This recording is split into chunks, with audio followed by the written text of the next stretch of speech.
All right, so this is our second time. Here we are again. We're going to do this again. This time we have two sets of audio. So, all right. Before we get started, though, so how's your sex life? Have you talked to any ladies on the old apps yet? Or still? Are you still talking to one? No. No? No, over the holidays. No. It's hard over the holidays. Yeah, Everyone's that's just true. too busy to start a relationship. Well, you're not starting a relationship. Or- You're just talking to somebody, right? yeah, But I yeah. get what you mean. I mean, you don't I guess you get so busy you don't even care to talk to them, No, I guess, no. right? I mean, I started talking to one recently. She's very cute. I'm pretty sure she's out of my league, but she doesn't know that yet. So here's hoping that, I can, have a small bit of game or whatever, at least the first couple of times that I meet her. So that'll be interesting. Mm-hmm. And you just got yourself in a car accident. So that's Yeah, fun. On your way over here. Just got rear-ended. Yeah. So how does that make you feel? I'm going to be your therapist right now. Oh, thanks. Instead Yeah. of Gemini. Yeah, that's I'm probably less qualified than Gemini, but I can give you a more human perspective. Yeah. Right? Well, yeah, it's frustrating. I don't know. Yeah. It's like the last thing I need right now. Or Aw. just this extra thing you have to do now. Yeah. Yeah. I can understand that. I mean, I told you what happened to me. So I was curious. You don't have to. We can cut this part out. So, are you willing to give us or give this podcast any details of what happened over the holidays? Yes, you can, yes or no, and if you don't want to, we don't have to. No. No, No, not right now. not right now. Okay. All right. Let's see. Well, I'm going to share one. I'll Okay. share one. Okay. So I'm not even sure if I brought this up on the podcast yet, but the cops were called on me once. Not that they were called on you. That's up for whatever debate or whatever. But the cops were called on me twice. Right.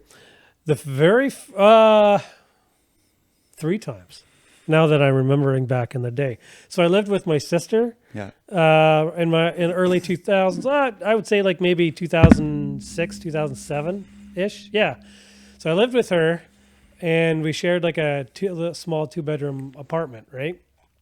This is back in the day when rent was like $825 a month for a 2-bedroom. Isn't that crazy? And now they're like $1,800 to $2,200 a month.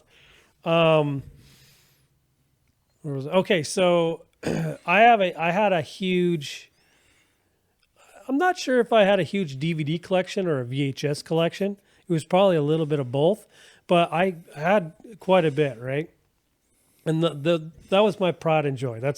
I didn't go out much. I just stayed inside all day, working on my computer, watching movies, thinking about stories and shit like that, right? So my sister had this bad habit of leaving the sliding door open, and we were on the ground floor. And we've heard from other tenants that, people climb through the balconies or whatever, right, and try to check to see if their sliding doors open, right? But she left it wide open. And we're all at work. I come home and this thing's open, right? And so I text her and I was just like, no. I called her and told her that all my DVDs are gone. Somebody broke in and stole all my DVDs. And she's like, oh my God, you got to call the cops. So she hung up, called the police. And I was just like, shit, I was just trying to have her learn a lesson. Mm-hmm. And none of the DVDs were gone. It was all there. And so she called the cops, Oh. but I messaged her or called her up. I was like, They're not really gone. They're still here, but I'm pissed off that you left the sliding door open. She's like, I already called the cops. You have to call them back and tell them that it was all a fucking liar. So I didn't because I was so embarrassed. What I did was, so I invited my son's mom I was with at the time, right? So we were in my bedroom, the door locked, and I was fucking her. And the cops show up. I've literally got this fucking hard on, right? And I hear this bang, bang, bang on my door. This guy tells me to come out. And I was like, you got to wait a minute. Because otherwise I'm going to be like half naked with this fucking chub or whatever. So I'm just like, he's like, come out now, please. And I'll talk to you. So I was like, it took me like at least 2 minutes to like wind this thing down. Because even getting a knock on the door like that from the cops was not letting it go down. Yeah. Jeez. Not right away, anyway. Finally, I opened the door after a couple of minutes. This person, the person I was seeing, having sex with, was still in bed, half naked. And so I opened the door up a little bit. This guy's like just reaming me how like what I did was wrong and like I shouldn't be calling the cops for like playing a hoax like this, even if you're trying to, teach somebody a lesson. And I didn't call the cops. She called the cops, right? But of course, yeah. So that was embarrassing. There was 2 other incidences, but none of which were actually, the first one was my fault. Mm-hmm. The second one was, I was sort of with the same person. We had filmed a sex tape and, I had the big honking like video cameras, right? The big camcorders with the tapes like that are like this big. I was using them because I was always thinking, I'm going to make this movie, I'm going to make that movie. And I was in the process of making it. Like I was filming stuff, right? She wanted her camcorder back, right? I had one, she had one, and I needed 2. She's like, give it back to me or I'm calling the cops. But I forgot that the tape was in there. So I had no clue. And she's like, I'm going to call the cops. So she calls the cops. I was like, fucking call the cops. I don't give a shit, right? What are they going to do? What are they going to arrest me for keeping your fucking camcorder? I'll just give it to them or whatever if that's that bad. So they show up. The camcorder is in my closet with all this other equipment that I had, like props and stuff. And I had a prop that looked like a fucking rifle. So I was like, but it was like a pellet gun or a BB gun or something like that, right? And so I take this thing out, right? And I'm trying to hide it at the same time. And I could see there's like 2 cops there. I could see them like, hold on to his holster a little bit, right? But then I just put it away or whatever. He didn't even ask me about it or anything. I'm pretty sure he saw it. I dig out the camcorder. I give it to them. The only thing they said was, we know that you have something of this person's or whatever. We need you to give it to us. We can give it to her. So I give it to them. They leave. Wow. 20 minutes later, she texts me and she's like, did you know what was in the camcorder? I was like, no. She's like, the sex tape that we had. I was like, you could have just asked for that. I would have given it to you. Right? I don't care about that. But now I have another camcorder, so it's not that big of a deal, but I needed 2. Mm-hmm. So that's number 2.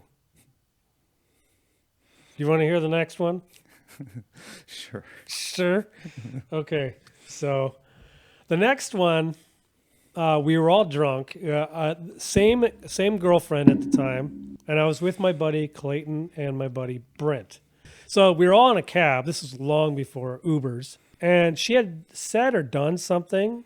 Like I was in the front and the 3 of them were in the back. And I guess the person I was seeing was on maybe the left side, right? And then the 2 guys. My buddy had an energy drink, right? A Red Bull or something like that, right? And poured it down her hair, down her back in the cab, right? And we're not even close to her house yet.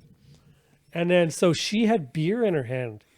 So she poured it over top of him, right? All in the cab. And I was like, what the fuck are you guys doing? So the cab kicks us out, kicks us out of the cab. But we're like now 3 or 4 minutes away from her house, right? So we're walking. I pay and then we walk, right? And then, so we're walking back to her house and she's got all the booze in there, right? I had like a 12 case of Sleeman's or whatever, right? So we all get to the house, right? But she runs inside and locks the door. And we're like, what the fuck? So I was like, dude, you're going to have to apologize. My buddy Clayton, right? He's like, oh, I don't fucking, like, it was her. She did this or whatever. It's like, yeah, but if we want to hang out and drink, you have to apologize, right? So he's like, oh, for fuck's sake. So he goes to the door. Me and my Brent were like 20 feet away, 30 feet away. I mean, we're kind of watching. And he's like, yeah, I'm sorry or whatever, right? And then she slams the door on him, right? And he comes over, I said I was sorry. And then I'm like calling her or I called her on the phone. I was like, he said he's sorry. Can we come in? He's like, he didn't say he was sorry. I was like, pretty sure I heard him say he was sorry. We're 20 feet away. So both my buddies are like, fuck this. Like we're going to go, right? So they split it off and went home. And I was still outside. I couldn't go back inside. And I was living with her at the time. We had broken up and then we started hanging out and we're trying again. And then I moved back in. Right. So this was probably like maybe 3 or 4 weeks of me moving back in. Yeah. So I tried to go back in. She's like, I'm not letting you in or whatever. You got to go too or whatever. Oh, no, I did have a place. I had a 1-bedroom, or not a 1-bedroom, like a fucking, what are those ones where they don't really have a bedroom, but it's all a bachelor. Oh. He was a bachelor. Oh, okay. So I did have that, but I was in the process. I was hanging out with her quite a bit. So I was like, I'm drunk. I'm not walking home because it's a 45-minute walk, right? And she's like, you got to leave. You got to go or whatever, right? Like, just let me sleep on the couch. That's it. The night's done. It's like, no, go home or whatever. So I was like, the door's open in her car. So I went in her car and just slept and locked the doors. And then she's like, you better get out of my car or whatever. I'm going to call the cops. I was like, call the cops. I'll just tell them that instead of me getting a cab because I have no more money, and instead of me walking home and ended up in a ditch somewhere, I'm sleeping it off. So she calls the cops. 10 minutes later, a cop car shows up, and he's like knocking on the window. He's like, get out of the car. I get out, and I tell him my story. She tells him her story or whatever, right? And he's like, you gotta go home. And I was like, well, fuck or whatever. It's a 45-minute walk. You want to drive me? He's like, I'm not a cab. I was like, I swear to God, I've seen you pick up young girls off the side of the road and take them home. And I've heard about it too, right? Because, you don't want young girls walking around at nighttime. It's like, but you don't want old drunk guys walking in and then end up in the ditch. And then the next morning you find out like they're dead. Right? So he's like, you better just walk home. I was like, fuck. So, yeah, those are all the 3 times that the cops been called on me. Okay. Right. So if that makes you feel any better. I'm still processing. Okay. All right. We're here to talk about, we're just going to talk a little bit about this. Yeah, sure. All right. So we've done this before for just to tell the viewer that we had to do it all over again. Yeah. Okay, this is a practice. Okay. How long did you build canoes for? This is part 2 of the question. Did you only build canoes? What about kayaks? Right. And how are those different? Oh. Because honestly, when I hear about a canoe and a kayak, I just think there's no difference. There's no difference, right? Is there a difference? Big difference? Kayak has a deck on it. And a canoe doesn't? No, canoe is an open vessel. But can a canoe have a deck on it? Because you have... Yeah, some do in a way. Like whitewater canoes might be partially decked or something like that. Or there's a Hawaiian outrigger that has a bit of a deck in the front of those. But mostly open.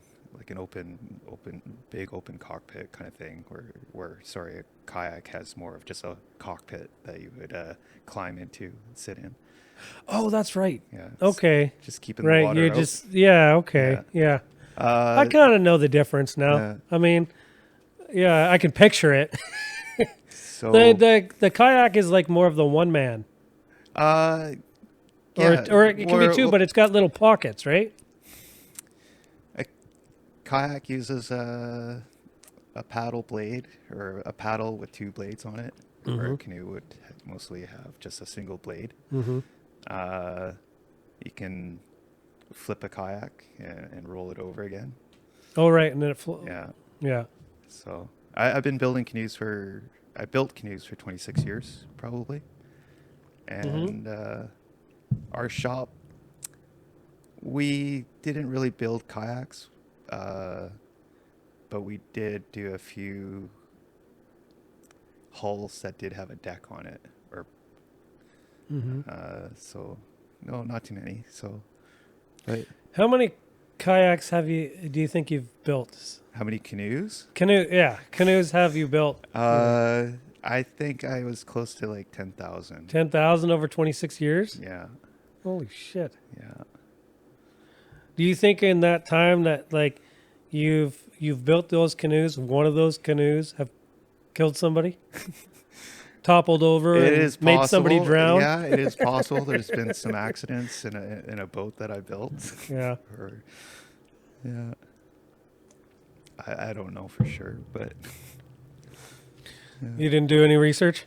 no. I'm pretty sure they all float. All right. I don't know if this one applies. How do you, because you were talking about this one earlier, how do you think canoes and making molds for bathtubs differentiate, or are they pretty much the same? Well, I don't. Other than the shape. The canoe building canoes is different than building bathtubs. Well, you're still learning the bathtubs, right? Yeah. So, I mean, it's all composites, but what we were doing at our old shop was mostly hand laminating, and so using a lot of dry materials off a roll or something like that, and mixing resin and applying it by hand and things like that. And we're at the bathtub shop. Bathtub shop. I don't know what they call it, but everything's built with a chopper gun and things like that. Yeah. So it's different. The canoes were, I don't know, they took longer to build and things like that, and parts we're building. Do you think it'll take longer for you to build? Like, you haven't built a tub yet from the scratch up. Do you think? No, I haven't built any. Do you think? molds Yeah, yet. I feel like that would take a lot longer. I mean, like even if you had the experience, Yeah. I feel like, judging by how, the last guy that was doing it, I mean, I feel like he took centuries. Yeah. Yeah. That's, it was a retirement plan. Yeah. But yeah, it just seems like I actually, a couple weeks ago when we were going to do this before, I think we were going to try to do it before Christmas or whatever. Right. I did watch a documentary. And, I can't remember who it was by. It was like a 20-minute documentary or whatever. Okay. And they're dealing with like a couple different layers of like wood as well. They put these slats of wood.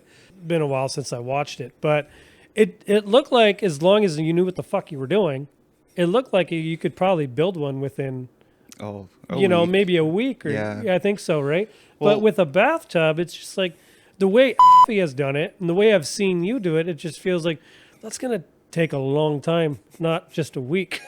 Yeah. Because the way you have to, like, you have to sand curves and shit, right? The curves aren't just always there. You gotta. Yeah. No. Yeah, the canoes have a bit more basic shape, whereas a bathtub has all these, ins and outs. And you gotta create like the. Soap dish. The soap dish or whatever, and maybe and like things a handle. So there is more to work around and things like that. And canoe hulls, fairly big shape. I don't know, it's a simple shape, but I don't know. It depends. It seems like we have to like tune up the plug every single time we build a new bathtub mold. What do you mean tune up the plug? You start from original. Oh. and you build your mold off of that. Oh, okay. Right. So at the canoe shop, our plugs really didn't need a whole lot of work done to it, and we were basically able to build multiple molds off that plug every time. How many molds do you like? I remember in the documentary they said they could probably build a few hundred molds off of that one base before they'd have to build another one because they would warp. Huh. Is that the case? I don't know. We never had that. No, we never. You just had that one mold or whatever, and then you would just, build off that or whatever for forever. Yeah. Yeah. Basically, we wouldn't change at all. Yeah, I mean, when I was at the canoe shop, we had molds that were like 40 years old or whatever like that, and still using them. Huh. Can you do that with the bathtubs too? Or have we been doing that? Yeah. Some of from what I've heard, like some of the bathtub molds. Because I mean, like obviously we still have to maintain the actual molds. Yeah, it seems yeah. like, No, right? you do have to clean them up, and they do get heavy use, so we do have to polish them up again or repair them. And sounds so exciting. All right, let's move on. Okay, so have canoes ever given you like a sense of accomplishment? I mean, I can imagine, like doing the same thing over and over again can be pretty mundane. It did feel like that at times, but it was. I don't know. At the end of the day, even at the worst day you had, you could still say at the end of the day, "Oh, I got to build canoes today," kind of thing. Yeah. So it was, it was unique. It's something different. Yeah. Not everyone's doing it, and that is true. It is. But you could also say the same thing about bathtubs. Yeah, but not everybody's building a bathtub. I like working with composites to begin with. So whether it's canoes or bathtubs or whatever like that, I still enjoy it. But again, I also got involved in paddling as well. So, it was always fun to paddling. Yeah. Can you build the paddles too? No, I also paddled the boats that I built. Okay. So I was Have you ever built I was also a canoeist as well as a canoe builder. Okay. Were you any good at it? Yeah, I think so. Yeah. But you just do the I got it. Yeah, I did a race every year and did I don't know. You kind of get to explore different rivers or lakes and. Did you like around here or around here mostly? Yeah. Like where? Like Stave? When I first got into or like you go to Chilliwack or something like that. Well, I did a lot of canoeing and I also did a lot of kayaking as well. Yeah. So a lot of whitewater kayaking.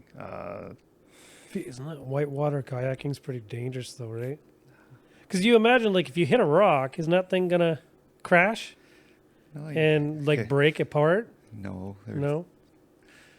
Make it out of durable plastic. I can't remember, ABS or something like that. But you hit rocks for fun. Oh, okay. That sounds like fun. Yeah. No. I did whitewater rafting 5 years, or maybe about 5 or 6 years ago, with my daughter's mom. It's fucking scary. It was somewhere in Cultus we did it, right? It was fun. You were on the Chilliwack. What's that? You were on the Chilliwack River. Yeah. Yeah. Maybe. Yeah, but probably. Yeah. But yeah, it was fun, but scary at the same time. We spent like I think an hour or two being trained. They put us in this class. They give you all these rules of what you need to do or whatever, right? I couldn't even remember what it was, but again, about your question is like, did I feel accomplished? Yeah. And like, anytime I do see a canoe on a roof, I do think it could have been one of mine. It could have been something I built, that sort of thing. Anytime you see our boats in the media or in a car commercial or things like that, Yeah. Did you ever have a logo on the side of the canoe? There was the name brand on the side of the boat. You didn't sign it yourself in a engraving somewhere? Hidden? No, but I did. I wasn't there was me, responsible for building a few hulls a day, and a buddy of mine or whatever would all be responsible for building a certain amount of hulls a day, or there's some hulls that you build in a pair. Mm-hmm. But I could always tell my work, just some of the slight differences, how I laminated things in the boat and things like that. There was a lot of times where I could just kind of look inside and tell which boat, if it was my boat or not. Yeah. Could you imagine though if you engraved your name on it and then you became famous, and then now that canoe is worth a lot of money? Yeah. I work with glass, right? Yeah. Sometimes in the mirrors, sometimes like in the past, this was like maybe 6 or 7 or 8 years ago. Yeah. I would just put the back of the mirrors where the gray is, right? The felt or whatever you want to call it, the metal. I'd draw on it and put Superman symbols or right. Sometimes my name or some goofy face. Right. And I would like to think that they didn't wash that off, because I don't know if you can. You can wash it off the mirror itself, obviously, right? But the backside, it's right. Hopefully it's there forever, right? Yeah. They put it on there, they take it off one day, 25 years down the road, there's still a picture on there, right? Or my name. I remember putting my name on there in big, bold, bubbly letters. It's out there in Vancouver somewhere. Yeah. All right. No, I gotta fix my. Yeah, there we go. I'm getting fat. I was just gonna ask you: have you ever been tasked to put your own spin on a canoe? Yeah. Yeah. Your own little designs. No, we play around a little bit every now and then. Just put spikes in there. Do a special boat or something like that. And this one year we did a couple different colorways. So putting stripes or these sorts of details in the boat instead of just a solid color like we normally do. So, does those ever sell well when you? There was just a handful built, that I sprayed a bunch of different colored stripes and stuff like that. So they were eventually sold. I have seen them around. Oh yeah. Yeah. There you go. So, but yeah. There are times where. What about structurally? Or you can't really call it a canoe if you restructure it somehow. We would get.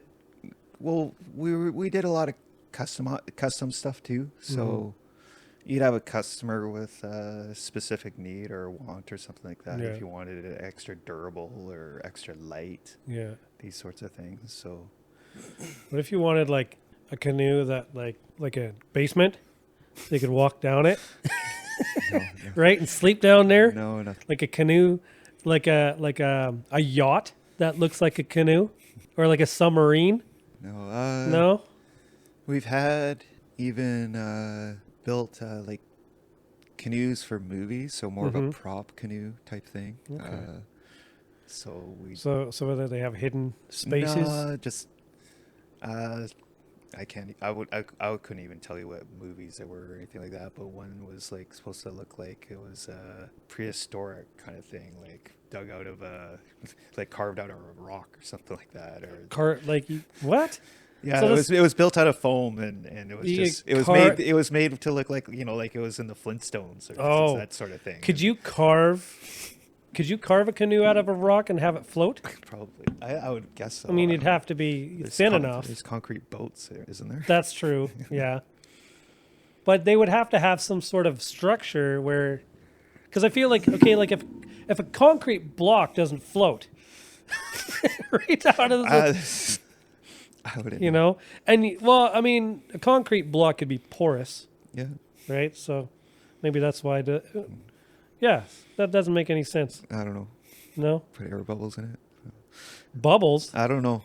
Well, porous, right? Yeah. You know what I mean? Yeah. Oh, yeah. So what prompted you to get involved in canoe building? A friend, a family member, or did you just come across it? I know we brought this up kind of before, a bit of both. As far as I ran into a friend I was working for my brother, Yeah. but I just ran into an old buddy, and I was looking for a job at the time, Yeah. I think, and just told me to apply where he works. So I did. And it wasn't, yeah, then I started working for my brother. Yeah. And then it was a year later after working for my brother that the shop had called me up, or they called my mom. They called your mom. I was yeah. still living at home at the time. Yeah. I was 20 or whatever. And yeah, they asked if I was still looking for a job, and my mom said, yeah. Mm-hmm. So, Of course he is. yeah. So I went, yeah. So it's just got into it, really. Kind of just started cleaning, just being like an after school kid type thing. And Yeah. just doing just odd jobs around the shop. And then it was a union shop at the time. And then there was an opening for a glasser position. So Yeah. about 10 months later, and I applied for that. So I started building boats after that. Huh. Could you see yourself getting back into boat building at some point in your life? Yes and no. I mean, could you, like, if you had the opportunity, if you had the space and the opportunity, would you want to do it out of your garage? Even now that I've been working for the tub place for Yeah. like 3 years or whatever like that, I have a friend who's starting a canoe company in Alberta, Oh yeah, and he had, it's cold out there though. so Who canoes out in the cold? I spent I don't know, like half a year going.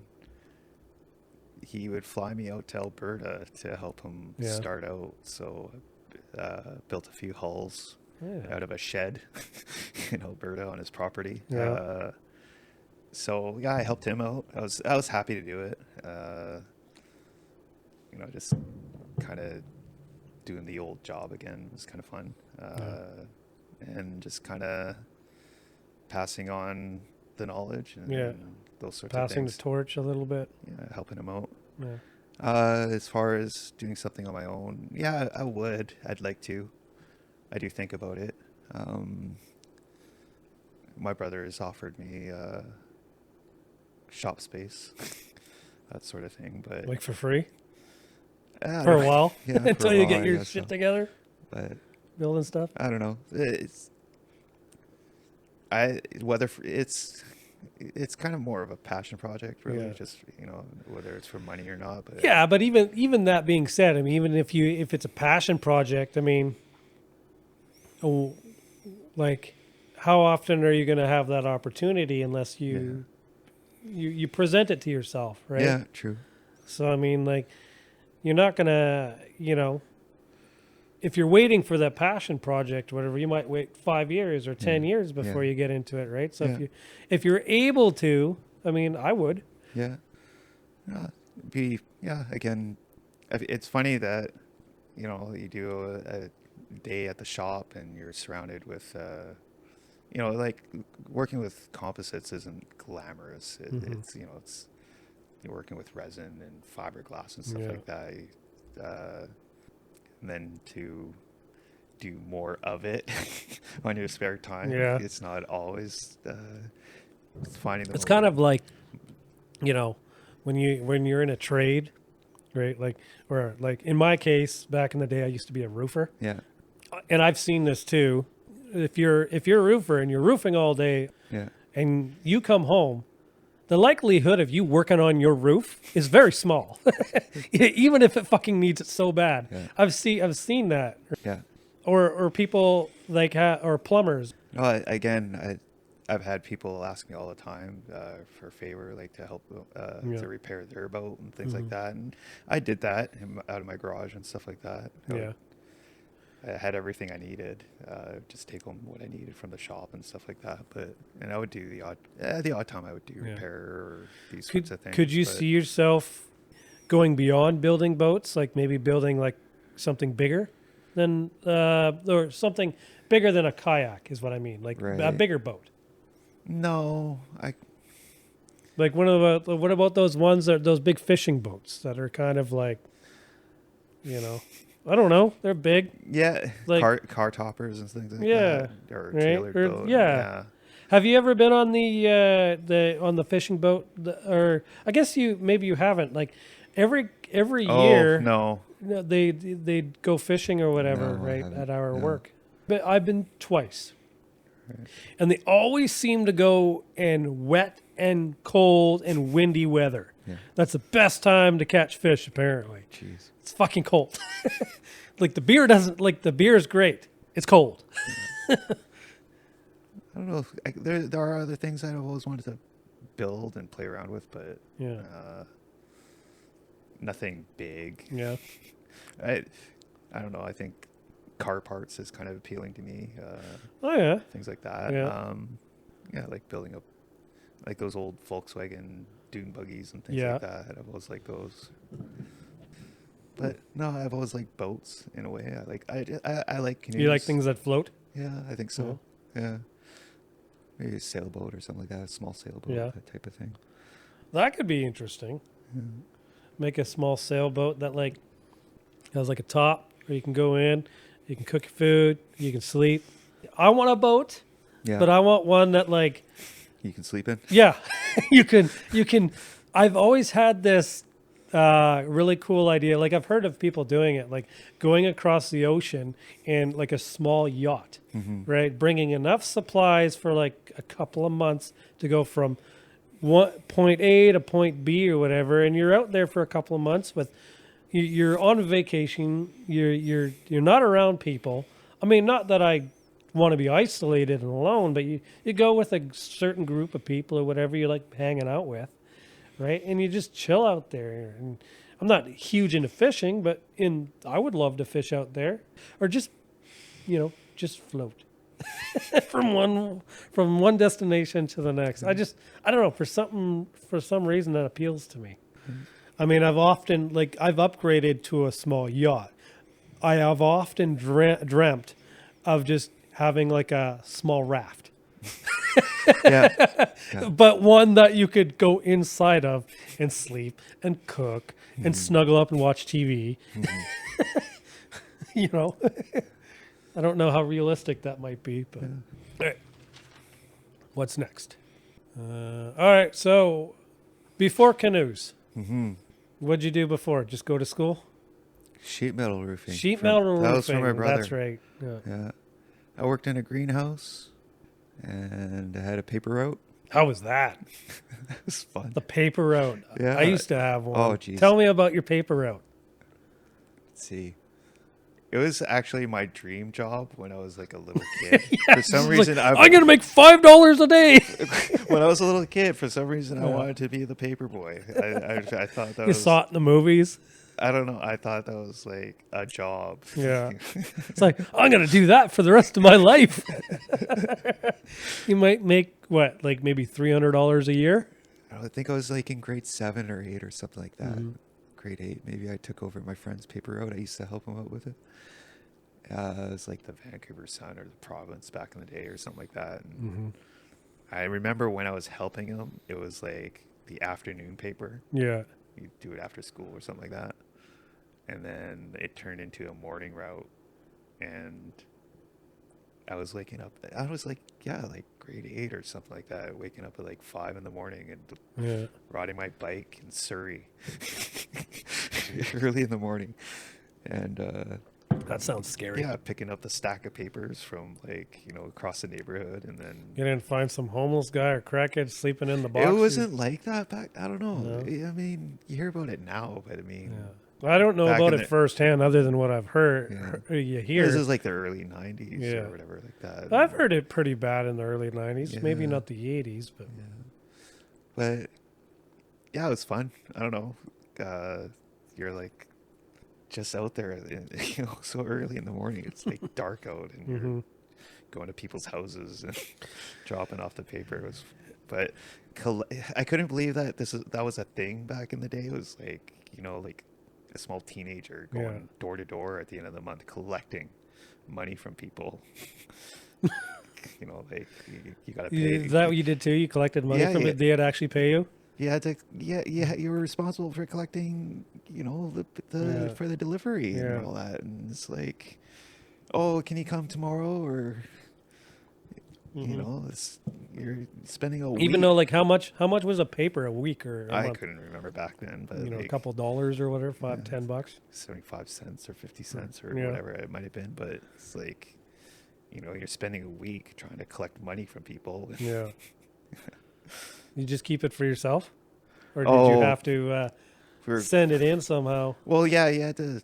I can't remember how that was done, but yeah, like you got to keep a part for yourself, but then you owed, the province or whoever X amount of dollars or whatever. But by the time, I was just kind of basically spending it as I got it. He's just like, I'm hungry. I'm gonna go to the store and get a chocolate we bar. had a corner store in the neighborhood, and then they also had video games. So. I remember it's probably about maybe 7 or 8 years old, but I do remember this. My mom was seeing somebody who had a paper out for whatever reason. This guy was in his mid 40s.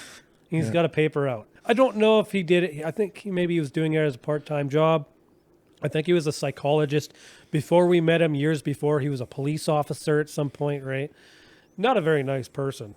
But anyways, as a child, I was so scared of talking to people.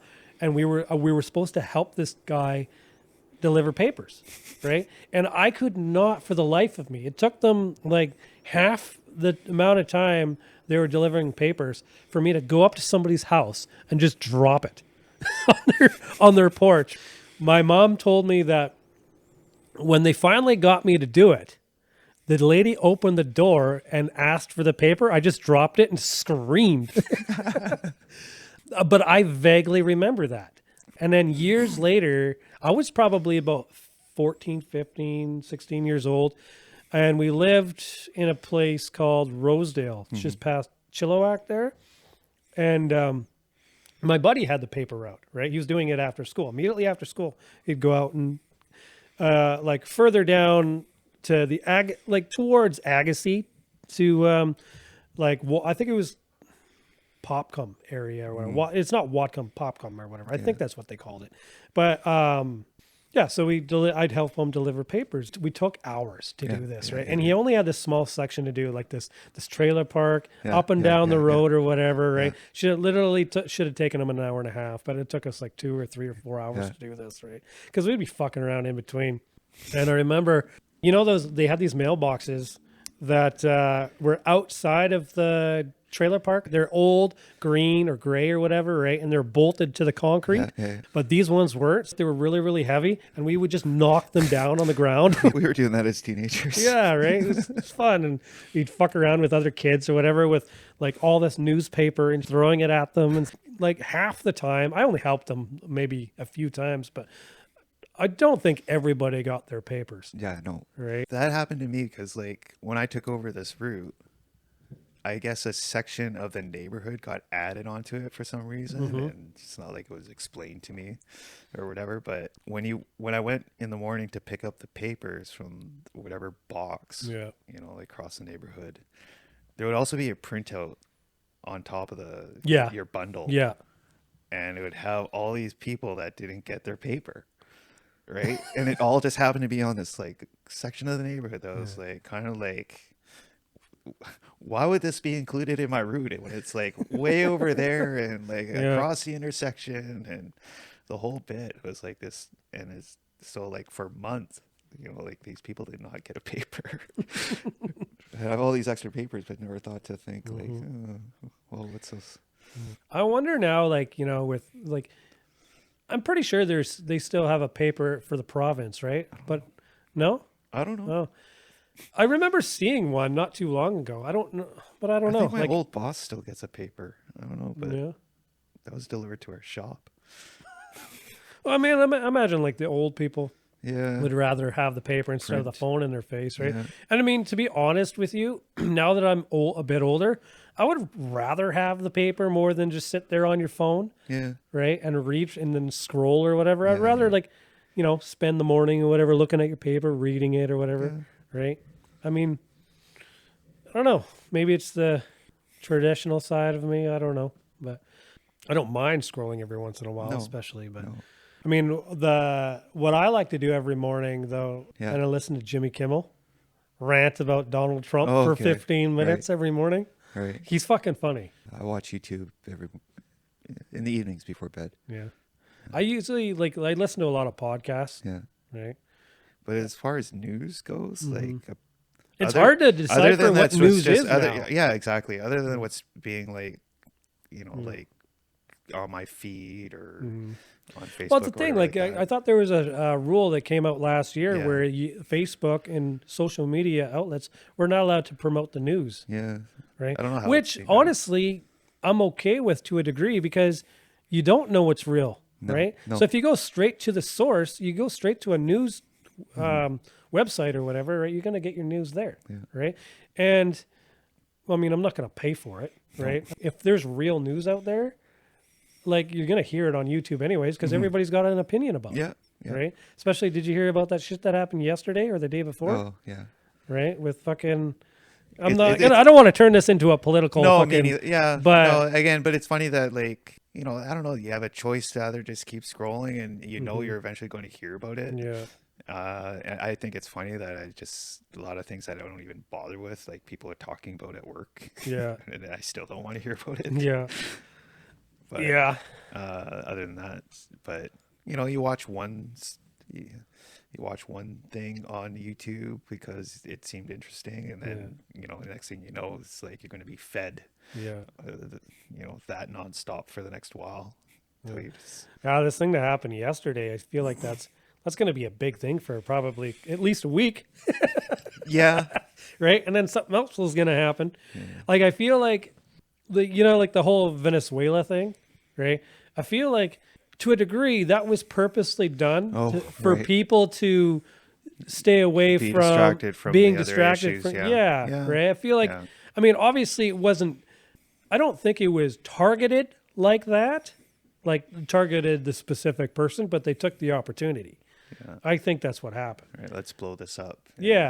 Right. So they're not talking about the Venezuela thing, but I don't know. That's just like, I don't know the whole story on either case of those. Right. Yeah. But it's kind of like, cause they're two huge things that kind of happen at the same time. It's just, that's crazy. Anyways, what else? You didn't go to college, did you? No. I went to college for like a day. Really? Well, for like maybe a year, but it wasn't like I just upgraded on my high school. I didn't really go to college to go to college. Yeah. It was more, upgrading. But I did take a creative writing course that I failed. Yeah. Right. Even though I feel like I'm a pretty creative guy, and you said you didn't graduate. Did you? Yes and no. I don't know. You're not sure. Did you get a diploma? Did you get a dogwood? Did they hand you something? No. Did you go up on stage in a gown? I was like a credit short or whatever that, but I always thought I'd eventually just do a GED or finish that up or whatever like that. But then you still could. I could. And I still want to. I still think about that. So when you retire, you can go ahead and do that. When you have more time. But, I immediately after high school, I worked for my brother for a bit, and then I got into the trade that I'm in now. And bathtubs. Good job. Yeah, canoes and bathtubs. And then I don't know, for some reason whatever it feels like I'm surrounded by people who didn't seem to graduate a whole lot either. True. But I sort of graduated. Yeah. So grade 11, I skipped probably about 3 or 4 months of grade 11. Yeah. Like, so when I hit grade 12, they told me just before I graduated, they're like, you need to have grade 13 or else we're not going to graduate you. I have to come back the following year after I graduate to upgrade my courses, right? Otherwise, they're like, well, we'll let you graduate with your friends. You'll get a diploma. You'll get your gown. You'll go up there and do all your thing. But you have to guarantee you're going to be here next year. Yeah. So, okay, right. I signed a piece of paper saying that I would. And I did. Yeah. But for a day. I lasted... I don't even think I lasted that whole 13th year. Yeah. I think I showed up for about 6 months, which is, more than the school year, like more than half the school year. Yeah, I got the dogwood and everything like that, right? Yeah. So I'm pretty sure I did graduate. I don't know, like if I went back there and tried to look up records, maybe I didn't. I don't know, but they gave me something that says that I did. But I remember it was one of the first questions that I was asked when I got hired at the canoe shop. Did you graduate? Did you graduate? I'm like, yeah. You're like, no, you're hired. Yeah. Yeah, so I thought it was funny. Yeah. Lying on my resume, I guess. Yeah. Well, it's not like I got asked again. Yeah. When I applied here. No, I don't think I've ever been asked if I graduated. Right. I mean, I was a roofer for 12 years. Yeah. So, I mean, and they were family. So, I mean, they didn't give a shit, even if I didn't. And then anybody else after that, no, I don't think I've ever been asked. I don't even think our current place ever asked me. No, I don't remember. I don't think anybody cares anymore, to be honest. I mean, like, it's not like we're not lawyers. No. We're not doctors. We're not, I don't know. We're not nurses or anything like that, right? So, I mean, and nowadays, I think this is pretty common knowledge. You don't really need a college education, at least. If you know what you want to be, like career-wise, and you go towards the education for that, you don't need education for anything else. So if you didn't graduate high school, but you're exceeding in this other thing that you want to pursue as a career, who gives a shit? Yeah. Right? Or like college. You don't need college. If you want to own a business, you just take a business course. Yeah. Right? And then you move on. And then nowadays, like the information age or whatever, like and AI and everything, everything's handed to you. Yeah. Information, right? So it's kind of like, if you just have to put in the work, that's all you have to do. No, I mean, I was lucky or fortunate when I was, just starting out at the canoe shop. Like the guy that hired me was a very smart individual. He was an engineer and a sculptor and things like that. And I don't know, I think he liked me, so he kind of like, I got to learn a lot from him, and I had other influences at the shop that were just good people to work under and learn from and things like that. So and then there's the stuff you learn on your own on the way, and if you put in the work yourself and if you just love it, or there's things that I was lucky to not only do like the production side of the work of the job and produce and things like that, but they also let me do my own thing, as part of like, bonus or something like that. Cause I would come in on a Saturday and work on projects of my own and things like that. So I always took that as like a learning thing for me. Like, not only was I kind of upping my skills and knowledge, it also applied to what I was doing at the shop. So, so the things I learned, I was able to make our shop better in that way. So, I don't know. I still do that. Still like kind of take this extra work to myself and just to...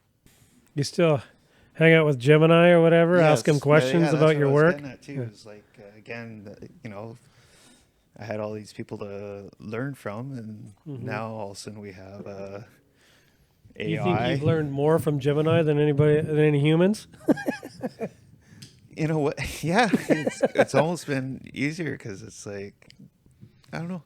Yeah, like especially starting at a new job or a new place. Even though it's all kind of the same composites, it's still like,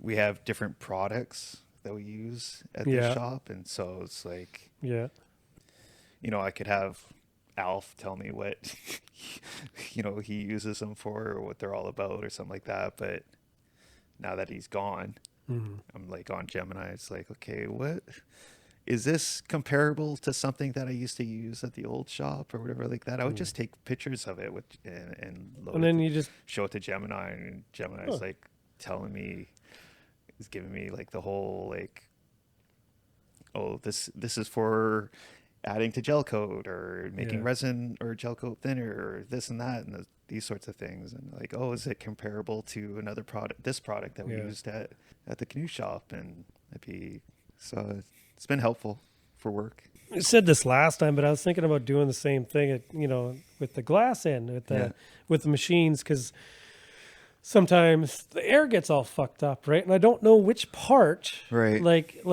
in the bottom of the machine where the air supply is, right? All these tubes go up to these certain motors, right? But there's like all these little contraptions, whatever, they're connected to there's this little cube looking thing or whatever that is attached to another thing that's attached to the air hose, and it's like I don't know where half the shit is.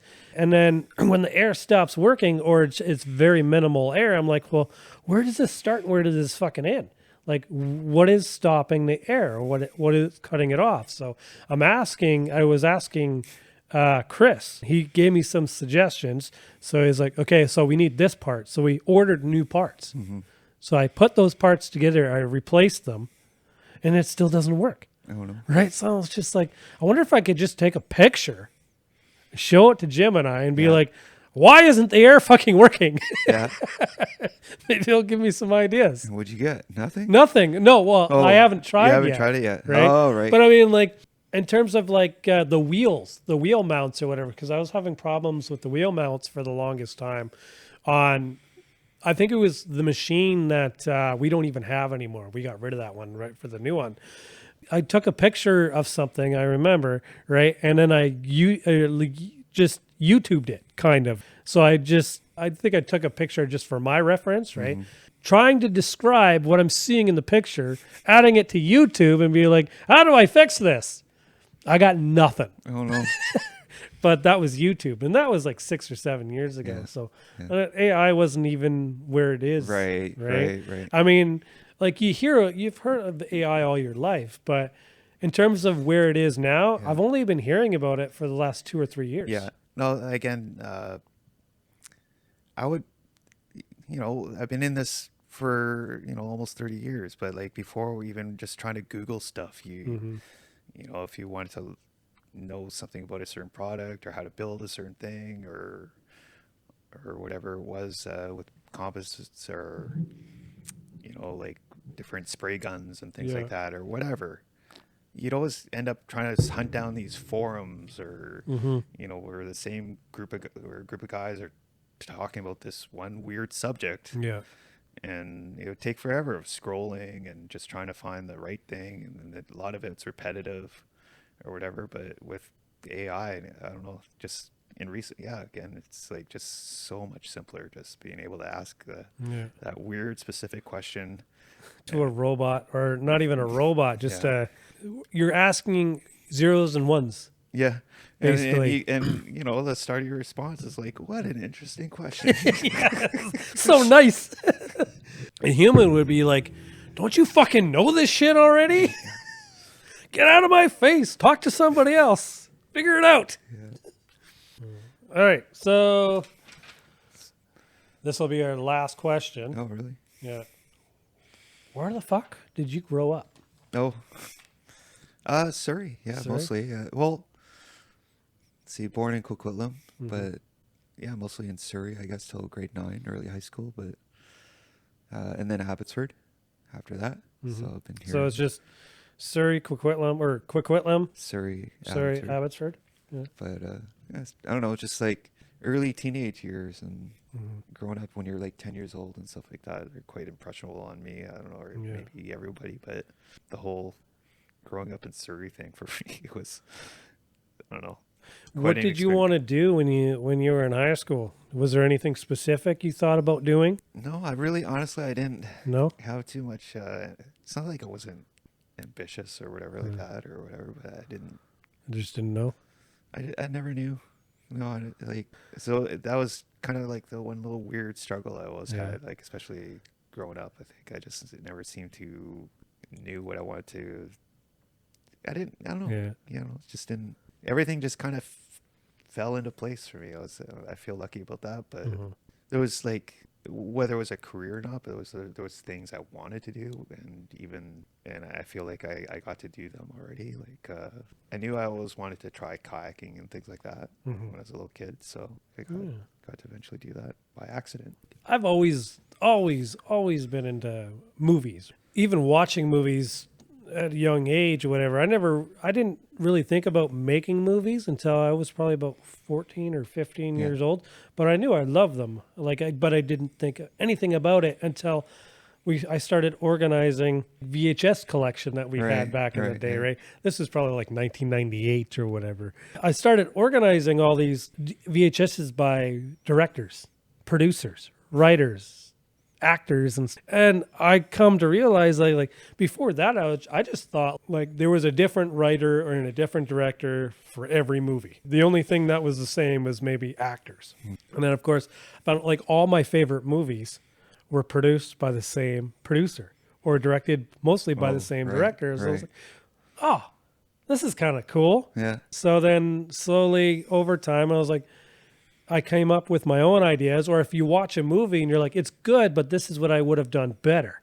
And then I come up with all these ideas and I was like, maybe I should just do this. So it was my dream for such a long time to become either a writer or a director or both, right? So as a kid, because taking like the small steps was very overwhelming, you're just like, well, I'm not going to do anything unless I have the budget to do what I need to do to do the best I can, right? But obviously that's unrealistic. You have to start step by step, small steps. And I never did that until I was probably more realistic about getting into film, probably in my 30s, right? So I started slowly, and I have this YouTube channel full of all these shit that I've done, right? But for the longest time, I was just like, I'm not going to do anything unless I have a $200 million budget, right? Yeah. And I feel that's where my son's head is at now, too. He's 17 years old. And I have all this film equipment. He wants to be an actor. He's in, plays at school and he does stuff here and there, but he doesn't go out of his way to film stuff for himself. Yeah. Right. And I keep telling him, like, if you want to be serious about that, you got to practice, you got to train yourself every day. Like, you got to take a little bit every day and do something or whatever to perfect your craft. Yeah. He just shrugged his shoulders the same way I shrugged my shoulders when somebody told me the same thing when I was his age, right? Yeah. I'm kind of hoping that, either he'll pick it up faster than I ever did so that he's not 35 years old with 2 kids or more and finally getting his shit together to follow a dream, right? Because that's where I feel like I'm at right now. Yeah, that's why I took on so many like little side projects of just like my weird little self-interest and stuff like that. They were just basically sort of like stepping stones or building blocks. I would treat them as like, I've always wanted to try this, so I knew I had to start somewhere. Yeah. And so just kind of having this project in front of me to learn, improve my woodworking skills, or these sorts of things, I would just kind of like, I used it as just like, just a building block to help me out with my job. Did you ever think like any of the jobs that you've ever done would put you in a position of like fortune or power? Or did you not care? Like, I mean, I'm not saying you should care, but I'm just saying, like, when I grew up, like, learning what I wanted to do as being a filmmaker, I was really shy of it too, because I was a huge introvert. I did not want to speak in front of people, right? But I wanted to be a writer and director. It's like, but there's only one way to do that, and that's if you gotta open up and be an extrovert, right? Yeah. No, I think the same thing. It's like I was kind of a shy kid and like you said, introverted. I still feel that way, but never would I thought that I'd ever have like, I get it all the time from the people I've worked with. And some people tell me that I've been the best manager that they ever had. I get complimented on like, my ability to train people and things like that. So you don't strike me as the kind of person that would flip out. Right? And I do, but yeah, I do pull a Gordon Ramsay every now and then. But again, I pride myself on having good mentoring skills and being able to train people well and things like that. And I never thought when I was in my younger years and stuff like that that I'd be this type of person that'd be able to take over a shop. And could you see yourself as somebody like, obviously everybody gets pissed off and, you know, rants every now and again, but do you see yourself as somebody that notices that you're getting agitated or pissed off before you express it? And then you're like, okay, I'm pissed off. I got to walk away from the situation right now. And then I'll come back to it level-headed, and I'm going to be able to talk to this person. In terms of like work, have you ever gone through that? There are times where I think that was just part of the mentoring or the part of the training and things like that. It just depended on the person. But like if there was an issue I had to address, instead of singling someone out, I'd make it into a shop thing. Like, you know, like, hey, let's talk about these sorts of things or whatever, or where we can all improve. Instead of, as far as myself blowing up and stuff like that, I have my flaws. Yeah.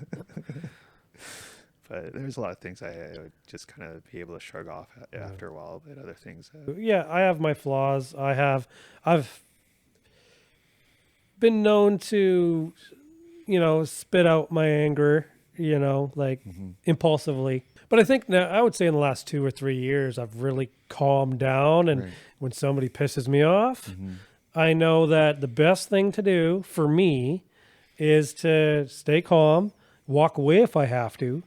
Like you know, if I have to deal with exes or coworkers that I do not like, which is right now, there's not a coworker I do not like. Yeah. Right. Like I like everybody. Yeah. There, like that wasn't the case before. There was coworkers that don't work where we work right now, and I just fucking irritated the fuck out of me. But when I first started where we work, I was getting not at somebody, but at my job. I was so frustrated because I couldn't work the machines properly, and you know, I was thrown onto those machines without really not knowing what to do. They're like, okay, there you go, figure it out. I must have, you know, fucked up those machines so many times and broken so many pieces of glass. I'll admit that I intentionally sometimes would drop a piece of glass, throw it on the floor, or take a fucking hammer and fly it across the fucking warehouse and hit a piece of glass. I've hucked a few gel coater guns across as far as I can before, but I was kind of in that situation when I got trained to even start spraying gel coat. You know, like I had like 3 days of show and tell, and then you know, next thing is the guy that I depended on to like help me troubleshoot stuff and whatever, he was like gone for the day. So ended up like, you know, having to like figure shit out myself, and like fuck. But you know, it did you ever have like I won't mention the name, but like the manager where we work, have you ever had him go down your throat? When I first started, when I was at the canoe shop, I think I started at like between 7:30 and 8:15. I was never on time.